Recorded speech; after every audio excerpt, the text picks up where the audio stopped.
2016 horror movie Don't Breathe. In this movie, Stephen Lang returns as the blind man. In this movie, he's raising a little girl as his daughter. And one night, a group of dangerous criminals break into his home, they burn his house to the ground, and they kidnap his little girl, and they drive away with her. Now, despite being blind, he has to go out there, save this girl, and he's probably going to kill some of these bad guys to get her back. I never saw Don't Breathe in 2016. I think it was a year or two before I finally did see it after it was out.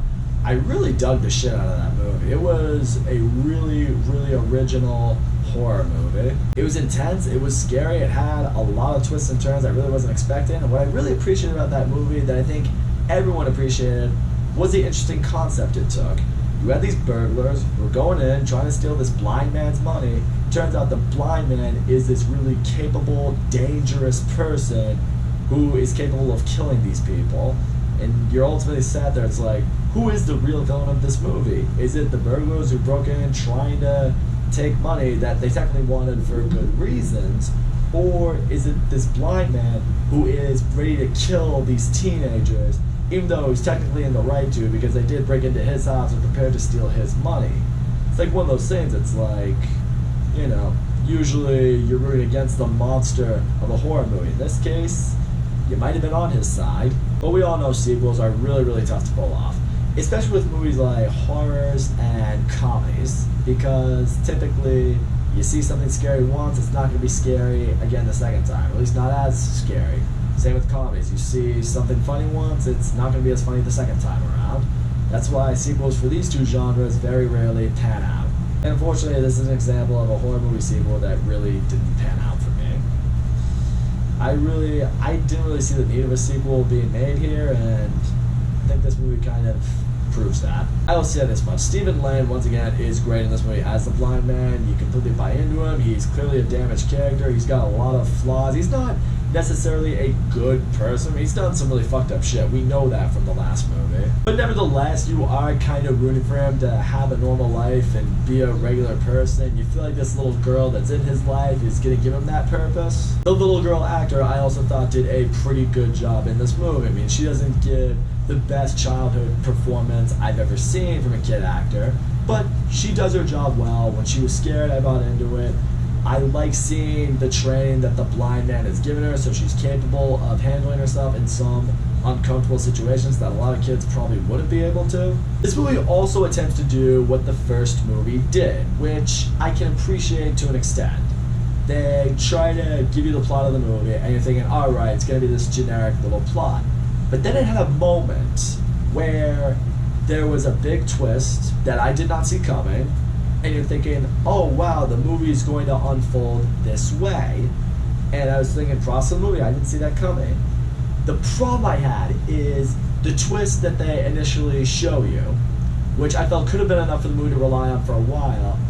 They then have, immediately following this twist, another twist happens that makes you go, oh, so that's what it was originally meant to be this whole time, that's what this was intended for, that's what, you know, that's why this little girl's in this situation. The problem is they make all these twists happen rapidly after each other. They don't really give a chance for any of them to like settle in. You know, for a while, they could have let the initial twist, you know, just be what it is. You could think, alright, so the movie's gonna go this way. And then you could let a while go by. And then it's like, oh no, it was actually meant to go this way. You could be like, oh shit, so we were in our right to think these people are crazy or whatever it could be. I think part of the problem is the movie is only around an hour and a half long, so I guess you've got to kind of condense it a little bit, but I guess the other problem is, even though the movie is only an hour and a half long, the pacing of this movie sucks. Because really there's only like two big acts. There's the beginning when the girl gets kidnapped, and then there's the ending when the blind man has to go and save her. In between that is a lot of really slow bullshit. Not a whole lot happens, not a whole lot of characters get built upon, no intense shit really goes down. With the first Don't Breathe, you're always on the edge of your seat. You are rooting for these people to get out of this house and get away from this guy because he is trying to kill them, and them being in his house where he has control over everything and can just flick off the lights, and you know, in a land of the dark, a blind man is king.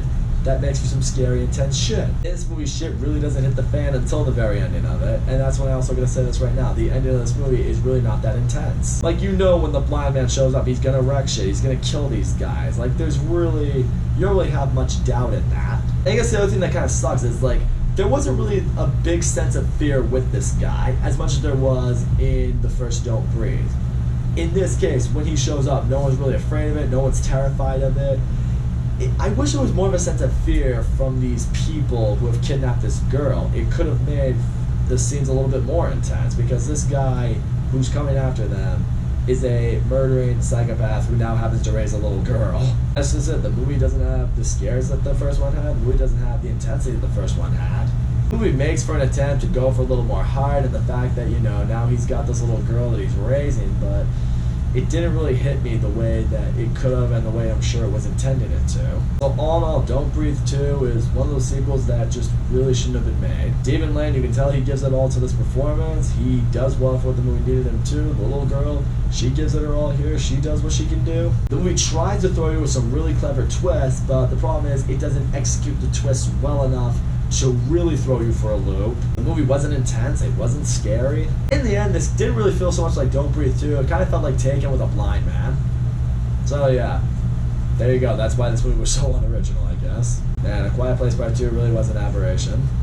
Horror movie sequels, the good ones are just very few and far between. So that's all I gotta say, guys. Thank you so much for watching our video. And as always, don't forget to leave a comment, like, subscribe, and I will see you all next time.